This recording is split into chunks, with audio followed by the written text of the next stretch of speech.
미국에 라인홀드 니버라는 신학자가 있었습니다. 20세기의 유명한 신학자였는데요.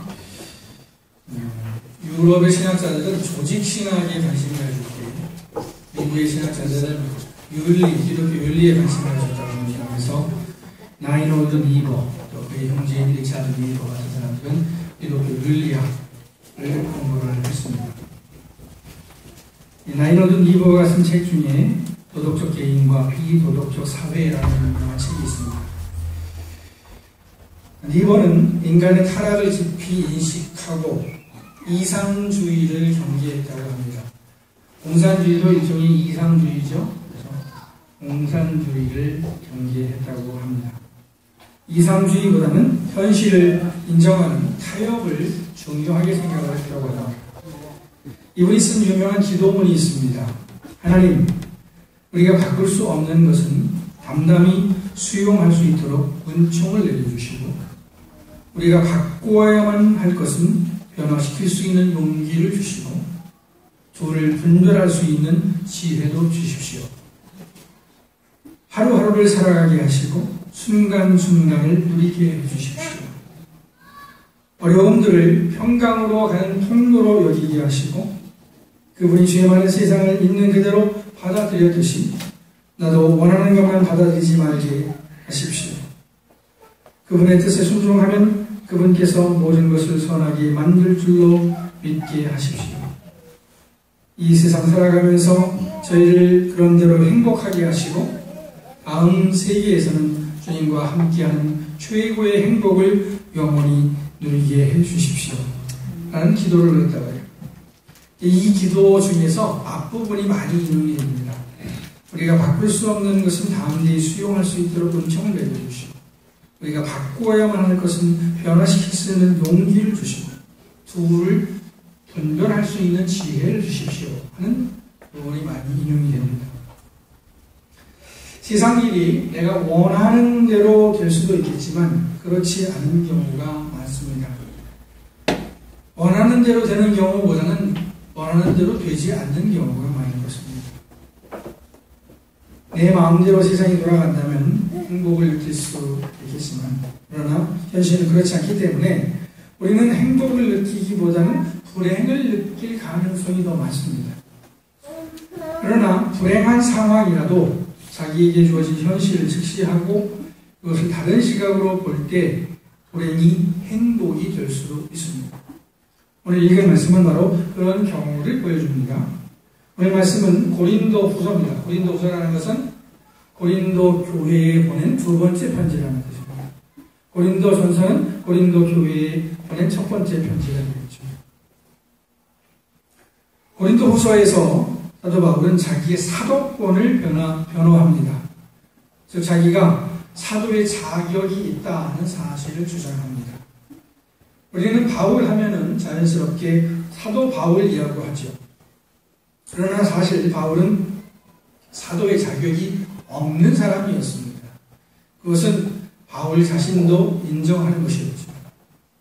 원래 사도가 되려면 예수님의 공생애 중에 예수님의 부름을 받아서 예수님과 함께 다녔어야 했고, 예수님이 죽으실 때 함께 있어야 했고, 또 부활하셨을 때에 예수님을 봤어야 했습니다. 그러나 바울은 예수님의 공생애 중에 예수님의 부르심을 받은 적도 없었고, 따라서 예수님을 따라다니지도 않았고, 예수님이 부활하신 후에 다른 제자들에게 나타나셨을 때 바울은 그들과 함께 있지도 않았습니다. 따라서 엄격히 말하면 바울은 사도의 자격이 없었습니다. 그러나 바울은 다메섹으로 가다가 예수님을 극적으로 만나기 때문에 자기가 사도라는 확신을 가지고 있었습니다. 바울의 입장에서 볼 때 다른 사람은 바울이 사도라는 것을 인정하지 않을지 몰라도 예수님은 인정하시는 것이었습니다. 그래서 바울은 편지마다 자기를 소개할 때 사도라고 소개를 합니다. 사도인 나 바울은 뭐 이런 식으로 표현을 합니다. 하지만 바울의 정통성에 대한 시비는 계속 있었습니다. 교회 안에 바울과 다른 생각을 가진 사람들이 있었는데 이 사람들이 사도권을 바울의 사도권을 도전했습니다. 이에 바울은 자기를 변호할 수밖에 없었습니다. 그리고 오늘 말씀은 바로 그런 맥락에서 나온 말씀입니다.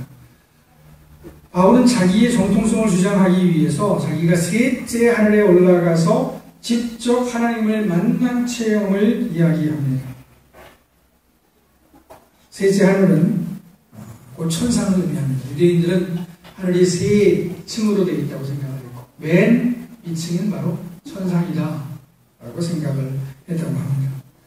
바울은 자기의 특별한 체험을 말함으로써 자기가 사도의 정통성을 가지고 있다는 사실을 말하고자 한 것입니다. 바울이 과연 사도인가 아닌가에 대한 시비가 있었는데 사도가 되는 데는 본질적으로 중요한 것이 하나님의 부르심이겠죠. 바울은 하나님이 자기를 부르셨다는 확신을 가지고 있었기 때문에 사도로서의 확신을 가지고 있었습니다. 하지만 자기를 의심하는 사람들이 있으니까 자기의 신비한 체험을 이야기함으로써 자기의 정통성을 주장하려고 했던 것입니다. 사실 바울이 자기의 신비 체험을 고백했지만 그렇다고 떠벌리는 것은 아니었습니다. 부득불 얘기한 것이죠. 자기의 체험을 말하면서도 마치 남의 얘기하는 것처럼 했습니다. 이런 사람을 내가 아는데 이런 사람에 대해서는 내가 자랑하겠지만 나를 자랑하지는 않겠다 라고 얘기를 함으로써 아주 우회적으로 표현을 했습니다. 그리고 자기의 연약함을 고백합니다. 아마도 바울에게는 고질병이 있었던 것 같습니다. 그 병이 어떤 병인지 정확히 알 수 없습니다. 눈병이라고도 하고요. 간질이라고도 합니다. 어쨌든 바울에게는 어떤 고질병이 있었고 그로 말미암아 바울은 큰 고통을 당하고 있었습니다. 사도 바울에게서 많은 능력이 나갔는데 정작 사도 바울 자신은 육체의 질병을 앓고 있었던 것입니다. 그래서 하나님께 간절히 기도했습니다. 3번 기도했습니다. 3번 기도했다는 얘기는 완전히 기도했다. 온전하게 기도했다는 겁니다. 예수님도 겟세마네 동산에서 3번 기도하셨죠? 마찬가지로 바울도 3번 하나님께 간절히 기도했습니다. 기도할 만큼 했습니다. 그런데 하나님께서 너무나도 뜻밖의 말씀을 주셨습니다. 내 은혜가 내게 족하다. 이는 내 능력이 약한 데서 온전하여 지랴. 내 은혜가, 즉 하나님의 은혜가 너에게, 바울에게 족하다. 하나님의 능력이 사람이 약한 데서 온전해지기 때문이다 라고 말씀하신 것이었습니다. 너무나 뜻밖의 말씀을 듣고 바울은 큰 깨달음을 얻었고 큰 기쁨을 얻었습니다. 바울은 자기의 질병 때문에 많은 고난을 당했습니다. 그래서 간절하게 하나님께 치료해달라고 기도했습니다. 그런데 하나님의 응답은 엉뚱한 것이었습니다. 그 질병을 고쳐주시지 않고 오히려 은혜가 족하다고 하신 것입니다. 만약 바울이 하나님의 음성을 듣지 못하고 계속 병낫기를 기도했다면 바울은 계속 불행한 상태에 있었을 것입니다. 그런데 하나님의 음성을 듣고 오히려 그 질병에 대해서 감사할 수 있었던 것입니다. 제 생각에 바울이 이 깨달음을 얻은 후에 이 음성을 들은 후에 그 질병의 상태도 좀 호전되지 않았을까 그런 생각을 해봅니다. 우리도 살면서 바울과 비슷한 상황을 만나게 됩니다. 내 원대로 되지 않고 문제가 풀리지 않을 수 있다는 것입니다. 그때 우리는 그 문제를 풀기 위해서 죽을 때까지 노력할 수 있을 것입니다. 그러나 고칠 수 없는 문제라면 생각을 바꾸어서 그것을 그대로 받아들이고 거기에서 새로운 의미를 찾는 것도 나쁘지 않을 것입니다. 그럴 때는 그런 의미를 찾아야 할 필요가 있습니다. 물론 문제마다 다 이런 식으로 생각할 수는 없습니다. 니버가 기도한 대로 고칠 수 있는 것은 고치고 바꿀 수 있는 것은 바꾸려고 노력을 해야 됩니다. 예를 들어서 흑인 인권 운동가 루터 킹 목사가 흑인의 인권을 위해서 투쟁을 했는데 그 당시에는 바꿀 수 없는 것처럼 보이는지 모르지만 바꿔야 하는 것이었죠. 그래서 그분이 투쟁을 했고 지금은 또 세상이 많이 바뀌어서 흑인의 인권이 그 정도로 신청하셨습니다. 그런 문제에 있어서는 우리가 끊임없이 도전을 해야겠죠. 그런데 고칠 수 없는 문제를 그것을 고치는 데 힘을 쓰지 않고 있는 그대로 받아들이는 것이 행복해지는 길일 수도 있습니다. 우리는 흔히 생각하기 나름이다 이렇게 얘기합니다. 생각하기 나름이다. 이렇게 볼 수도 있고 저렇게 볼 수도 있는데 문제를 한 방향으로만 보니까 스스로 괴롭게 하고 다른 사람까지 괴롭게 만들 수 있습니다. 예를 들어서 옛날 우리나라 사람들은 남아 선호 사상이 있었습니다. 남아 선호 사상. 그래서 부모들은 아들 낳기를 아주 영원했습니다. 그래서 딸만 낳은 집에서는 자기들이 무슨 저주라도 받은 것처럼 그렇게 생각을 했습니다. 그래서 막 딸들을 저희 고모님 대회에 딸만 있거든요.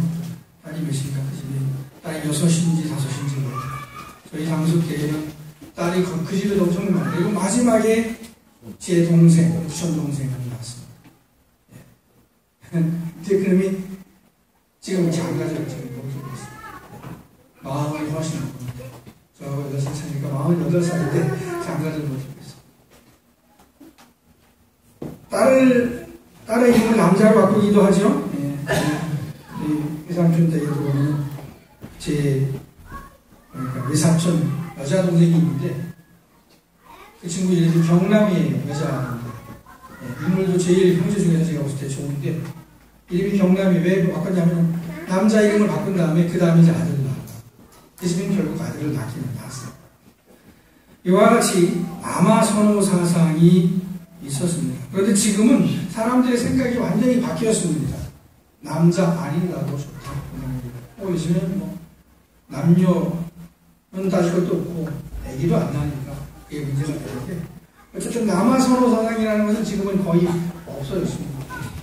물론 옛날 어른들 그래도 아들이 있을 때 이렇게 얘기합니다. 옛날에 같이 이렇게 남아에 집착하는 현상은 사라졌습니다. 아들도 귀하지만 딸도 귀하다는 생각을 가지고 있습니다. 따라서 딸만 있는 집의 부모들도 옛날처럼 자기들에게 아들이 없어서 불행하다고 생각하지 않습니다. 이런 변화는 사회적인 것이고 시대가 바뀌면서 자연스럽게 나타나는 것입니다. 사람은 어떤 생각을 하면서 살아갑니다. 여러분은 무슨 생각을 하면서 살아가시죠? 그리고 그 생각이 사람을 지배하게 됩니다. 우리의 생각이 우리를 지배하는 것이죠. 우리가 생각을 지배하는 것이 아니라 우리가 생각나는 것이 우리를 지배하는 것입니다. 그런데 잘못된 생각에 사로잡히게 되면 그 생각 때문에 괴로움을 당하게 됩니다. 아들 아니더라도 딸도 얼마든지 좋을 수 있는데 아들이 아니면 안 된다는 생각에 사로잡혀서 그 생각이 그 사람을 괴롭히게 되는 것입니다. 따라서 우리는 우리의 잘못된 생각이 피해자가 되지 않기 위해서 바른 생각을 가져야 하고 우리의 생각을 좀 관리할 필요가 있습니다. 우리의 감정을 좀 관리할 필요가 있습니다. 우리가 관리해야 할 생각 혹은 어떤 감정 중에 하나가 염려입니다.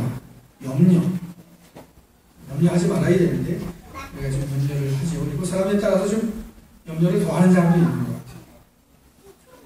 예수님은 염려하지 말라고 말씀하십니다. 염려한다고 길 한 자라도 더 할 수 있느냐라고 말씀하십니다. 물론 세상을 살아가면서 염려하지 않을 수 없습니다. 그러나 예수님께서 말씀하신 대로 염려한다고 상황이 바뀌는 것이 아닙니다. 염려는 그냥 우리를 괴롭힐 뿐입니다. 염려는 상황을 악화시킬 가능성이 더 많습니다. 왜냐하면 염려하게 되면 우리의 생각이 정상적으로 돌아가지 않고 좋은 생각이 떠오르지 않게 되기 때문입니다. 성경은 우리의 염려를 하나님께 돌려드리라고 권면합니다. 베드로전서 5장 7절 말씀에 너희 염려를 가족께 맡기라. 이는 그가 너희를 돌보시리라. 우리 그리스도인들에게 있어서 책임감이 필요하기도 하고 어떤 면에서는 좀 뭐랄까요? 책임감으로부터 좀 자유로워질 필요가 있습니다. 책임감이 있어야 되죠. 그런데 내가 최선을 다했는데도 불구하고 안 되는 부분에 대해서는 하나님께 돌려드릴 수밖에 없습니다. 빌립보서 4장 6절 7절 말씀에 아무것도 염려하지 말고 다만 모든 일에 기도와 간구로 너희 구할 것을 감사함으로 하나님께 아뢰라. 그리하면 모든 지각에 뛰어난 하나님의 평강이 그리스도 예수 안에서 내 마음과 생각을 지키실 것이다 라고 말씀했습니다. 성경은 염려하지 말고 기도하라고 말씀합니다. 어떤 일 때문에 염려가 되면 염려만 하지 말고 기도해야 합니다. 하나님께 염려를 올려드려야 합니다. 기도하게 되면 우리의 생각이 정리가 되죠. 하나님께서 모종의 응답을 주십니다. 염려가 괴로운 것은 답이 없기 때문이죠. 기도하면 답을 주십니까?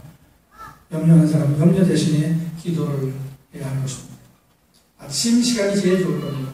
아침에 일어나셔서 조금 일찍 일어나셔서 댁에서 기도를 한 10분이라도 하시고 30분 하면 좋겠죠. 30분 하시고 하루를 출발하시면 좋을 것 같습니다. 우리가 또 다스려야 할 마음 혹은 생각 중에 하나가 슬픔입니다. 슬픔. 사람이 살아가면서 슬퍼할 수 있죠. 슬퍼할 수 있습니다. 슬플 때는 슬퍼해야 합니다. 예수님도 나사로가 죽었을 때에 눈물을 흘리셨다라고 했습니다. 물론 예수님은 나사로를 다시 살리셨지만 눈물을 흘리신 것입니다. 그러니까 슬픔은 인간의 자연스러운 감정입니다.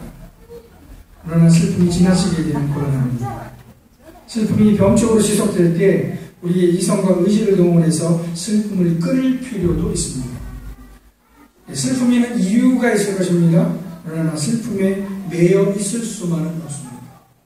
구약 성경에 보면 다윗이 밧세바와 동침해서 낳은 아기가 죽었을 때 다윗은 금식하며 그 아이를 살려달라고 하나님께 기도했습니다. 그러나 하나님은 다윗의 기도를 들어주시지 않고 아이가 죽게 하셨습니다. 아이가 죽은 사실을 알고 다윗은 금식을 풀고 음식을 먹었습니다. 이때 다윗의 신앙은 이상하게 여겨서 어떻게 아기가 죽기 전에는 금식하며 기도했는데 죽은 다음에는 음식을 먹느냐고 묻습니다. 그때 다윗은 냉정한 판단력을 보여주죠. 자기가 죽어서 아기에게 또 가수는 있지만 아기는 나에게 돌아올 수 없다라고 냉정하게 판단을 합니다. 그리고 오늘 말씀을 생각할 때 우리가 생각해야 할 것은 지금의 고난이 하나님의 은혜일 수도 있다 하는 것입니다. 바울은 내 은혜가 네게 족하다는 하나님의 말씀을 듣고 자기의 약함에 감사할 수 있었습니다. 우리는 누구나 건강하고 싶고 부유하고 싶고 형통하고 싶습니다. 그러나 건강과 부가 꼭 우리에게 복이 되는 것은 아닌 것입니다. 물질이 많으면 좋겠지만 관리를 못하면 엄두리만 못할 수 있습니다. 누가복음에 등장하는 둘째 아들 생각해 보세요. 둘째 아들은 아버지의 재산을 가지고 먼 타국에 가서 허랑방탕하다가 거지가 되어 아버지 집으로 돌아옵니다. 서민은 늘 돈에 쩌들리기 때문에 늘 흔히 부자가 되는 것을 꿈꾸지만 부자가 아니라고 낙심하고 원망하기보다는 부자가 아니더라도 행복할 수 있는 방법을 생각하는 것이 나을 것입니다. 잠언 23장 7절 말씀에 마음의 생각이 어떠하면 그 위인도 그러하다라고 했습니다. 즉 생각이 그 사람을 만든다 하는 얘기가 되겠습니다.